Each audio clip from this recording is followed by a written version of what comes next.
Hi everyone, आप सभी का फिर से मेरे यूट्यूब चैनल पर स्वागत है। जैसा कि आप जानते हैं कि हम लोग अभी मॉडल सेट को शुरू किए हैं। मॉडल सेट के दरमियान आज ये मेरा सामाजिक विज्ञान का पहला मॉडल सेट है, जिसमें से हम लोग पूरे सब्जेक्टिव और पूरे ऑब्जेक्टिव क्वेश्चन को एक मॉडल सेट तैयार करके आपके सामने लाया है। चलिए आइए देखते हैं कि इसमें क्या क्या ऑब्जेक्टिव पूछा गया और क्या क्या सब्जेक्टिव क्वेश्चन पूछा गया है। तो ऑब्जेक्टिव क्वेश्चन में पहला क्वेश्चन पूछा गया है कि गैरिबाल्डी पेशे से क्या था। तो गैरिबाल्डी पेशे से नाविक था, यानी एक का डी ऑप्शन सही है। इसी तरह से दूसरा क्वेश्चन पूछा गया हुआ है कि कार्ल मार्क्स ने 1867 ईस्वी में किस पुस्तक की रचना की जिसे साम्यवादियों का बाइबिल कहा जाता है। तो इसका आंसर होगा दास कैपिटल, दो का बी ऑप्शन सही है। 3 नंबर क्वेश्चन था कि अंकोर वाट का मंदिर कहाँ स्थित है। तो अंकोर वाट का जो मंदिर है वह कंबोडिया में स्थित है, यानी 3 का डी ऑप्शन सही है। चौथा क्वेश्चन है कि जिनेवा समझौता कब हुआ था। तो जिनेवा समझौता 1954 ईस्वी में हुआ था, 4 का सी ऑप्शन सही है। 5 नंबर क्वेश्चन पूछा गया था कि all India trade union Congress AITUC की स्थापना किस वर्ष हुई। तो all India trade union Congress AITUC की स्थापना 1920 ईस्वी में हुई, 5 का बी ऑप्शन सही है। 6 नंबर क्वेश्चन है कि पटना का प्राचीन नाम क्या था। तो पटना का प्राचीन नाम पाटलिपुत्रा था, यानी 6 का बी ऑप्शन सही है। इसी तरह से 7 नंबर क्वेश्चन है कि विश्वव्यापी आर्थिक मंदी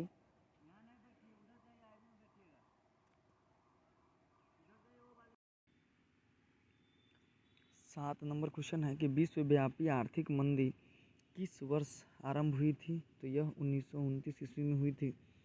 8 नंबर क्वेश्चन है कि महात्मा गांधी ने किस पत्र का संपादन किया था। तो महात्मा गांधी ने किस पत्र का संपादन किया था। तो ये महात्मा गांधी जो थे वो रूस नामक एक पत्र था, उसका संपादन किए थे। रूसो किस देश का दार्शनिक था। तो रूसो जो है वो फ्रांस का दार्शनिक था, तो 9 का ये ऑप्शन सही है।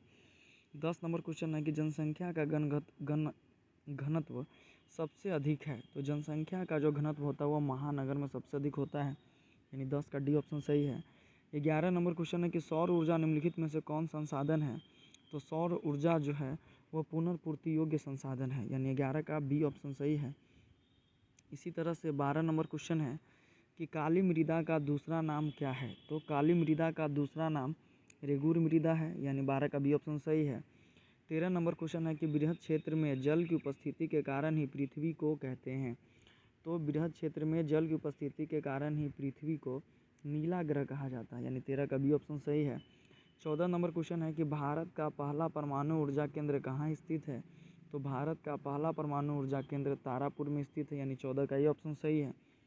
15 नंबर क्वेश्चन है कि किस खनिज को उद्योग की जननी कहा गया है। तो लोहा, यानी लौह अयस्क के खनिज को उद्योगों का जननी कहा गया है। इसी तरह से 16 नंबर क्वेश्चन है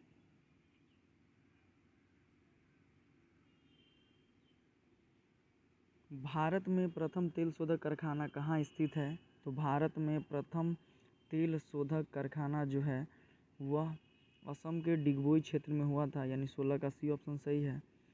17 नंबर क्वेश्चन है कि रबी की फसल किन महीनों में बोई जाती है। तो रबी की फसल अक्टूबर से नवंबर महीने में बोई जाती है। 18 नंबर क्वेश्चन है कि निम्नलिखित में कौन छोटे पैमाने का उद्योग है। तो खिलौना उद्योग जो है वह छोटे पैमाने का उद्योग है, यानी 18 का सी ऑप्शन सही है।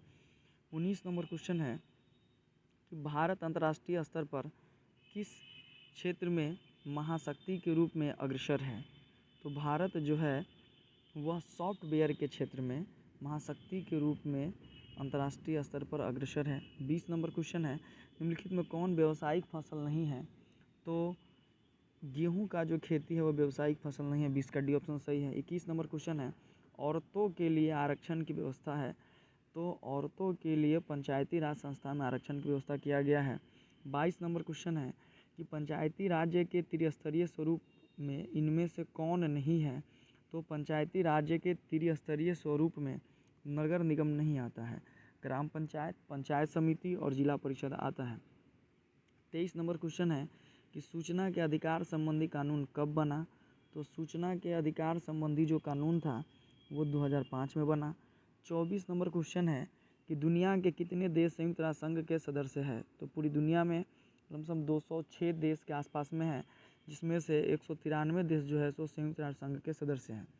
25 नंबर क्वेश्चन है कि लोकतंत्र जनता का, जनता द्वारा तथा जनता के लिए शासन व्यवस्था है, यह किसने कहा था? तो ये कथन अब्राहम लिंकन साहब का है, यानी 25 का सी ऑप्शन सही है। 26 नंबर क्वेश्चन है धर्म को राजनीति से अलग नहीं किया जा सकता, यह किसने कहा था? तो ये महात्मा गांधी जी ने कहे थे, यानी 25 का जो 26 का ए ऑप्शन सही है। इसी तरह से 27 नंबर क्वेश्चन है कि कृषि कार्य में महिलाओं की भागीदारी है, तो कृषि कार्य में महिलाओं की भागीदारी 40% है। 28 नंबर क्वेश्चन है कि संघ राज्य का उदाहरण है, यह कौन है? तो अमेरिका जो है सो संघ राज्य का उदाहरण है। 28 का ये ऑप्शन सही है। 29 नंबर क्वेश्चन है कि निम्नलिखित देशों में किसमें मिश्रित अर्थव्यवस्था है? तो मिश्रित अर्थव्यवस्था भारत में है, यानी 29 का सी ऑप्शन सही है। 30 नंबर क्वेश्चन है बिहार के किस जिले की प्रति व्यक्ति आय सर्वाधिक है? तो बिहार के पटना के जिले की प्रति व्यक्ति आय सर्वाधिक है। 31 नंबर क्वेश्चन है कि गैर संस्थागत वित्त प्रदान करने वाला सबसे लोकप्रिय साधन है, तो गैर संस्थागत वित्त प्रदान करने वाला सबसे लोकप्रिय साधन कौन है? तो महाजन है। इनसे जाकर गांव में लोग आसानी से कर्ज ले सकते हैं। इसी तरह से 32 नंबर क्वेश्चन है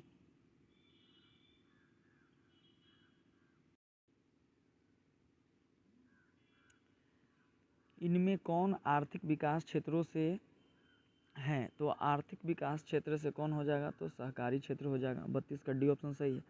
33 नंबर क्वेश्चन कि इनमें कौन बहुराष्ट्रीय कंपनी है? तो बहुराष्ट्रीय कंपनी IS मार्क वाला भी होता है, सैमसंग भी है, कोको कोला है, इनमें से सभी हो जाएगा इसका ऑप्शन। 33 का डी।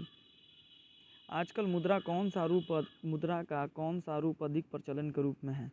तो आजकल जो मुद्रा का है वह सबसे ज़्यादा करके पत्र मुद्रा जो है वह ज़्यादा, कागजी नोट वाला जो रुपया है वो आजकल ज़्यादा प्रचलित में है, यानी इसका सी ऑप्शन सही है। इसी तरह से 35 नंबर क्वेश्चन है कि इनमें कौन प्राकृतिक आपदा नहीं है? तो आतंकवाद जो है वह प्राकृतिक आपदा नहीं है, यह मनुष्य के द्वारा लाया गया आपदा है। बाकी जो भी सुनामी, बाढ़, भूकंप, ये सभी के सभी क्या है सो प्राकृतिक आपदा है। 36 नंबर क्वेश्चन कहता है कि निम्नलिखित में किस नदी को बिहार का शोक कहा जाता है? 36 नंबर क्वेश्चन है कि निम्नलिखित में से किस नदी को बिहार का शोक कहा जाता है? तो कोसी नदी को बिहार का शोक कहा जाता है, यानी 36 का सी ऑप्शन क्या है? सही है। 37 नंबर क्वेश्चन है कि 2004 में सुनामी से प्रभावित क्षेत्र था, तो 2004 से सुनामी से प्रभावित क्षेत्र बंगाल की खाड़ी थी, यानी 37 का डी ऑप्शन सही है। 38 नंबर क्वेश्चन है कि बाढ़ के समय हमें निम्नलिखित में कहाँ जाना चाहिए? तो बाढ़ के समय हमें निम्नलिखित में से ऊंची भूमि पर चला जाना चाहिए। 39 नंबर क्वेश्चन है संचार का सबसे लोकप्रिय साधन है, तो संचार का सबसे लोकप्रिय साधन अगर आप कहिएगा तो उस समय के ज़माने में जिस समय का बुक लिखा उस समय का सार्वजनिक टेलीफोन होना चाहिए, लेकिन अभी के सेंस में इसका क्या हो जाएगा आंसर? मोबाइल हो जाएगा, सभी लोगों के पास है। 40 नंबर क्वेश्चन है कि निम्नलिखित में कौन प्राकृतिक आपदा है? तो प्राकृतिक आपदा मतलब समझ ही रहे हैं कि जो भगवान जी के द्वारा क्या किया जा सके, लाया जा सके। तो प्राकृतिक आपदा निम्नलिखित में से क्या है? आग लगना आदमी लगाता है, बम का विस्फोट आदमी करता है, रासायनिक दुर्घटना, न्यूक्लियर जो भी दुर्घटना होता है ना, आपके दुर्घटना सब मनुष्य के द्वारा ही होता है। तो इसका कौन सा आंसर सही हो जाएगा? तो 40 का सी ऑप्शन जो है सो सही है।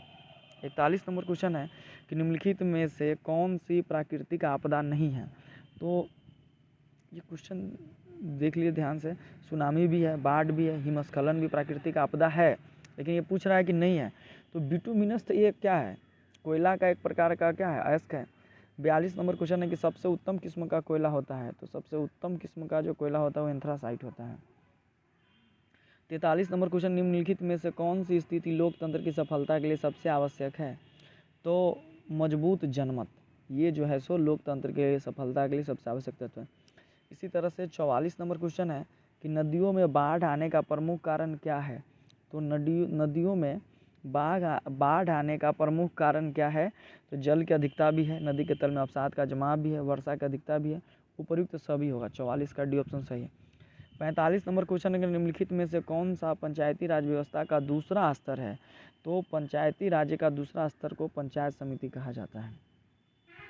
46 नंबर क्वेश्चन है कि चावल किस प्रकार की जलवायु का पौधा है? तो चावल जो है वह उष्ण आर्द्र, मतलब गर्मी भी और बारिश भी चाहिए, तो उष्ण आर्द्र जलवायु का पौधा है, यानी 46 का सी ऑप्शन सही है। 47 नंबर क्वेश्चन है कि मुद्रण सबसे पहले किस देश में आरंभ हुआ? तो मुद्रण सबसे पहले चीन में आरंभ हुआ। 47 का ये ऑप्शन सही है। 48 नंबर क्वेश्चन है कि अंतर्राष्ट्रीय मानक संगठन ISO का मुख्यालय कहाँ है? तो अंतर्राष्ट्रीय मानक संगठन ISO का मुख्यालय जेनेवा में है। 48 के बाद 49 नंबर क्वेश्चन है, किस वर्ष साइमन भारत आया था? तो साइमन जो है वह भारत 1927 ईस्वी में आया था, यानी 49 का सी ऑप्शन सही है। 50 नंबर क्वेश्चन है कि निम्न में से कौन सा आधुनिक मुद्रा का एक रूप है? तो आधुनिक मुद्रा का एक रूप कौन है? तो कागज के नोट। 51 नंबर क्वेश्चन है कि इनमें से कौन सी राज्य की विशेषता है? तो राज्य की विशेषता होना चाहिए इसमें से सरकार। प्रत्येक राज्य में क्या होता है? सरकार होता है, जो सरकार के राज्य का क्या है? विशेषता एक प्रकार का। 52 नंबर क्वेश्चन है कि जिस देश की राष्ट्रीय आय अधिक होती है वह देश कहलाता है। तो अधिक होगा तो विकसित राज्य देश कहलाएगा वो। इसी तरह से 53 नंबर क्वेश्चन है कि निम्न में से कौन सा मुद्रा का एक आधुनिक रूप नहीं है? तो मुद्रा, जमा, ड्राफ्ट, इनमें से कोई नहीं। तो आधुनिक रूप नहीं है इसका आंसर। मुद्रा भी आधुनिक रूप है, जमा भी हम लोग करते ही हैं, ड्राफ्ट DD बना के देवे करते हैं, इनमें से कोई नहीं इसका ऑप्शन सही हो, सभी है अभी।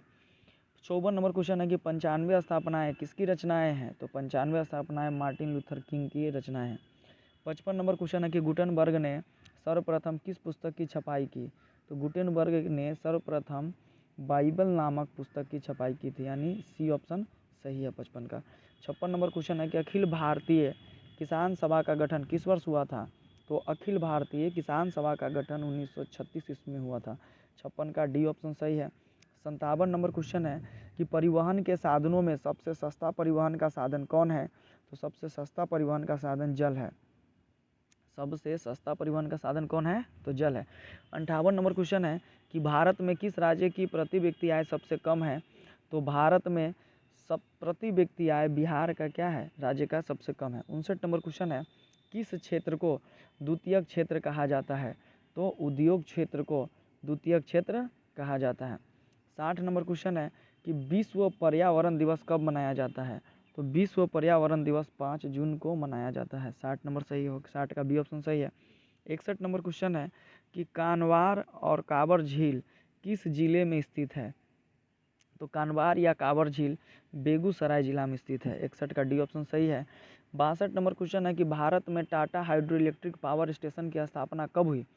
तो भारत में Tata hydro electric power station की स्थापना 1962 ईस्वी में हुआ था। 62 का डी ऑप्शन सही है। 63 नंबर क्वेश्चन है कि डॉक्टर मेधा पाटकर घनिष्ठ रूप से जुड़ी है। तो डॉक्टर मेधा पाटकर जो थी वह नर्मदा बचाओ आंदोलन से घनिष्ठ रूप से जुड़ी हुई है। 63 का सी ऑप्शन सही है। 64 नंबर क्वेश्चन है कि भारत की वित्तीय राजधानी किस शहर को कहा जाता है? तो भारत की वित्तीय राजधानी मुंबई शहर को कहा जाता है, यानी 64 का बी ऑप्शन सही है। इसी तरह से 65 नंबर क्वेश्चन है भारत में सबसे पुराना तेल का भंडार कहाँ स्थित है? तो भारत में सबसे पुराना तेल का भंडार डिगबोई में स्थित है, यानी 65 का डी ऑप्शन सही है। इसी तरह से 66 नंबर क्वेश्चन है भारत में किस खनिज का अभाव है? तो भारत में लेड जो सीसा का खनिज है उसका क्या है? अभाव है, यानी 66 का डी ऑप्शन सही है। 67 नंबर क्वेश्चन है कि भारत में किस तरह के लोकतंत्र की व्यवस्था की गई है? तो भारत में अप्रत्यक्ष लोकतंत्र की व्यवस्था की गई है। लोकतंत्र दो प्रकार का होता है, प्रत्यक्ष और अप्रत्यक्ष। तो भारत में अप्रत्यक्ष लोकतंत्र है। अप्रत्यक्ष लोकतंत्र उस तरह के लोकतंत्र को कहा जाता है जिसमें जनता के द्वारा चुना गया प्रतिनिधि शासन करते हैं, यानी अपने मत का प्रयोग करके लोग प्रतिनिधि को चुनते हैं। जबकि प्रत्यक्ष लोकतंत्र में सभी जनता एक जगह इकट्ठा होकर राजशाही तरीका से लोगों को क्या करते हैं? एक जगह इकट्ठा करके चुनते हैं, अर्थात उसमें लोगों को अपना गुप्त मतदान करने का व्यवस्था नहीं रहता है। इसी तरह से 68 नंबर क्वेश्चन है कि भारत का कान्हा राष्ट्रीय पार्क प्रसिद्ध है। तो भारत का जो कान्हा राष्ट्रीय पार्क है वो हिरन के लिए प्रसिद्ध है। 68 का सी ऑप्शन सही है। 69 नंबर क्वेश्चन है कि औद्योगिक क्रांति योजना के तहत पहले या शुरू में कौन से उद्योग शामिल थे? तो औद्योगिक क्रांति योजना के तहत पहले यानी शुरुआत में भारत में कोयला, कपास और लौह उद्योग को शामिल किया गया था। इसी प्रकार 70 नंबर क्वेश्चन है कि किस युद्ध के बाद जर्मनी का एकीकरण पूरा हो गया था? तो प्रासा और डेनमार्क का जो युद्ध था उसके बाद जर्मनी का एकीकरण पूरा हो गया था। 70 का सी ऑप्शन सही है। 71 नंबर क्वेश्चन है, निम्नलिखित में से किसे साम्यवाद के संस्थापक के रूप में माना जाता है? तो कार्ल मार्क्स को साम्यवाद के संस्थापक के रूप में माना जाता है, यानी 71 का डी ऑप्शन सही है। 72 नंबर क्वेश्चन है, झारखंड के झरिया क्षेत्र में मुख्यतः क्या पाया जाता है? तो झारखंड के झरिया क्षेत्र में मुख्यतः कोयला पाया जाता है, यानी 72 का डी ऑप्शन सही है। 73 नंबर क्वेश्चन है, राजनीतिक दलों की नींव सर्वप्रथम किस देश में पड़ी थी? तो राजनीतिक दलों की नींव सर्वप्रथम ब्रिटेन में पड़ा था, यानी 73 का ये ऑप्शन सही है। 74 नंबर क्वेश्चन है कि भारत में नीति आयोग की स्थापना कब हुई थी? तो भारत में नीति आयोग की स्थापना 2015 में प्रधानमंत्री नरेंद्र मोदी के द्वारा किया गया था। नीति आयोग के जगह पर पहले योजना आयोग था, योजना आयोग से भी पहले राष्ट्रीय विकास परिषद था। 75 नंबर क्वेश्चन है, साम्यवादी घोषणा पत्र के लेखक थे? तो साम्यवादी घोषणा पत्र के जो लेखक हैं वो कार्ल मार्क्स और एंगल्स थे। 76 नंबर क्वेश्चन है कि निम्नलिखित व्यक्तियों में कौन लोकतंत्र में रंग भेद के विरोधी नहीं थे? तो Martin Luther king, Mahatma Gandhi, Olympic धावक टॉमी स्मिथ और जॉन कार्लेस, ये तीनों के तीनों जो है रंग भेद के विरोधी थे। महात्मा गांधी तो दक्षिण अफ्रीका में जाकर काले और गोरे के खिलाफ आंदोलन कर दिए थे, लेकिन जेड गुड्डी जो थी वह रंग भेद के विरोधी नहीं थे। 77 नंबर क्वेश्चन है कि हिंद स्वराज पुस्तक के लेखक कौन थे? तो हिंद स्वराज पुस्तक के लेखक महात्मा गांधी थे, यानी 77 के ये ऑप्शन सही है। इसी तरह से 78 नंबर क्वेश्चन है कि निम्नलिखित में से कौन सा संस्थान भारत में मुद्रा जारी करने के लिए अधिकृत है? तो reserve bank of India, state bank of India, राष्ट्रपति, संसद। तो भारत में कोई भी मुद्रा जारी होता है तो रिजर्व बैंक ऑफ इंडिया के द्वारा जारी किया जाता है, यानी 78 के ऑप्शन सही है। 79 नंबर क्वेश्चन है कि राजनीतिक दलों की मान्यता और उसका चिन्ह किसके द्वारा प्रदान किया जाता है? तो भारत में राजनीतिक दलों की मान्यता और उसका चिन्ह निर्वाचन आयोग के द्वारा प्रदान किया जाता है। इसी तरह से 80 नंबर क्वेश्चन है, कौन से संशोधन अधिनियम द्वारा सरकार का तीसरा स्तर बनाया गया था? तो ये है 59वां संशोधन संविधान में करके सरकार का तीसरा स्तर पंचायत स्तर पर बनाया गया था, यानी 80 का सी ऑप्शन सही है। तो इस प्रकार हम लोगों ने मॉडल सेट 1 के सामाजिक विज्ञान में टोटल 80 ऑब्जेक्टिव क्वेश्चन देखे। अब इसी मॉडल सेट में आपके लिए कौन कौन से हिस्ट्री का, ज्योग्राफी का, नागरिक शास्त्र का, अर्थव्यवस्था का, आपदा प्रबंधन के कौन कौन से सब्जेक्टिव क्वेश्चन पूछा गया है उसको एक जगह से हम लोग देखते हैं। सभी क्वेश्चन को हम पढ़कर अपना आपके सामने कर दे रहे हैं और आपको समझना है कि कैसे उसको लिखना है। तो देखिए इसमें से किसी भी 6 प्रश्न है, 6 प्रश्न में से किसी 3 प्रश्न का आपको आंसर देना है। तो हम उन्हीं 3 प्रश्न का उत्तर देंगे जिसका आंसर हमें सही तरीक़ा से पता हो। जो थोड़ा भी डिफिकल्ट लगेगा उसको छोड़ देंगे। देखिए जिसमें से पहला क्वेश्चन कहा जा रहा है कि सर्वहारा वर्ग किसे कहते हैं? दूसरा क्वेश्चन है अमेरिका हिंद चीन में कैसे दाखिल हुआ? चर्चा करें। तीसरा क्वेश्चन है कि साइमन कमीशन का गठन क्यों किया गया? भारतीयों ने इसका विरोध क्यों किया? चौथा क्वेश्चन है कि घरेलू और कुटीर उद्योग को परिभाषित करें, तो इसका भी डिफिनीशन आप लिख सकते हैं। पाँचवा क्वेश्चन है कि किन 3 प्रक्रियाओं के द्वारा आधुनिक शहरों का स्थापना निर्णायक रूप से हुई? छठा क्वेश्चन था कि शहरों ने किन नई समस्याओं को जन्म दिया है? इस प्रकार इसी हिस्ट्री से ही कुछ द्विउत्तरीय क्वेश्चन भी पूछा गया है। 2 क्वेश्चन पूछा गया हुआ जिसमें से एक क्वेश्चन का आपको जवाब देना है। पहला क्वेश्चन था कि भारतीय राष्ट्रीय आंदोलन में गांधी जी के योगदान की विवेचना करें, और दूसरा क्वेश्चन पूछा गया द्विउत्तरीय में उपनिवेशवाद से आप क्या समझते हैं? औद्योगिकीकरण ने उपनिवेशवाद को कैसे जन्म दिया? इसी प्रकार राजनीति विज्ञान में लघुत्तरीय में भी 6 क्वेश्चन पूछा गया है, इसमें से किसी 3 प्रश्न का आपको उत्तर देना है। कहता उत्तरदायी एवं वैध शासन किसे कहते हैं? प्रत्यक्ष प्रजातंत्र, अप्रत्यक्ष प्रजातंत्र मात्रा स्पष्ट करें, ऊपर हमने आपको बताया ही है। नारी सशक्तिकरण से आप क्या समझते हैं? उसके बाद है क्वेश्चन कि गठबंधन की सरकार से आप क्या अभिप्राय है? 13 नंबर क्वेश्चन था कि संघीय व्यवस्था राष्ट्रीय एकता के संवर्धन में सहायक है, कैसे? 14 नंबर क्वेश्चन था कि सामाजिक विविधता राष्ट्र के लिए कब घातक बन सकती है? इसी तरह से इसी चैप्टर का द्विउत्तरीय क्वेश्चन पूछा गया हुआ है। 2 क्वेश्चन में से किसी एक का देना है। ग्राम पंचायत के कार्यों एवं शक्तियों का वर्णन करें, या 16वां क्वेश्चन है कि नगर निगम के मुख्य कार्यों का वर्णन करें। इसी तरह से अर्थशास्त्र से क्वेश्चन पूछा गया है, आर्थिक नियोजन किसे कहते हैं? नियोजन का मुख्य उद्देश्य क्या है? मानव विकास रिपोर्ट क्या है? तो इस तरह से ये सारे क्वेश्चन आपको SST में जो आज मॉडल सेट का एग्ज़ाम हुआ था उसमें आपको पूछा गया था। हम उम्मीद करते हैं कि आप लोग अपनी तैयारी को पूरी अच्छी तरीक़ा से कर रहे हैं और पूरे मेहनत से करें और पूरी जान लगा दें, अपना पूरा 100% दें और अच्छा से अच्छा नंबर लाने का कोशिश करें। इसी तरह से हमारे चैनल पर बने रहें और वीडियो को देखते रहें। और एक बात ध्यान करें, वीडियो को